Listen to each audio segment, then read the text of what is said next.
Payments by importers of U.S. custom duties rose to a record $16.5 billion for goods received in April. The full weight of President Donald Trump's tariffs has started to come down heavily on companies, while the surge in customs and certain excise tariffs is on the basic 10% global tariffs imposed by Trump. In the next report, we decode if the math is right on the Republicans' pledge to pay for tax cuts from tariffs. Take a look.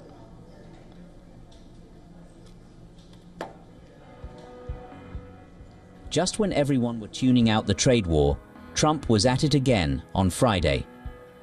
The US president said trade negotiations with the EU are going nowhere, and as such, he threatened to impose 50% tariffs.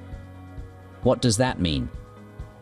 In simple terms, let's say a firm imports European perfume, which currently costs $1,000, then the price of that rises to $1,500. While Trump unveiled reciprocal tariffs on goods from almost every country on the Liberation Day. In April, he paused them for trade deal negotiations. Still, he left the basic 10% import duties on all goods coming into the US.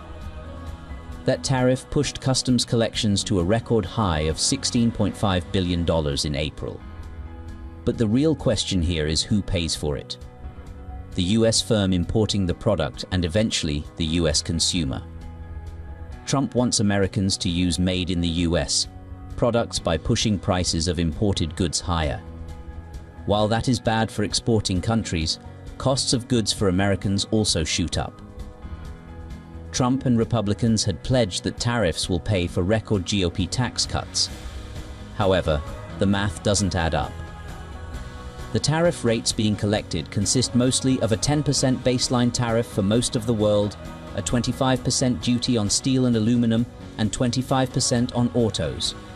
The tariff rate on China was about 20% when Trump took office, hit a high of 145%, and is now 51%, with monthly collections for April. Now accounted for, the Treasury will bring in at least $22.3 billion in customs duties and other excise taxes this month, which will be another record. Still, if tariffs continue at the present rate, the data suggests that Trump will fall short. The math shows that Trump will come up short of the $2 billion. A day in tariff revenue, he's counting on to help pay for the record tax cuts included in a bill passed by the House of Representatives this week. More importantly, Trump's tariff goals are also a moving target, as we have seen in recent weeks.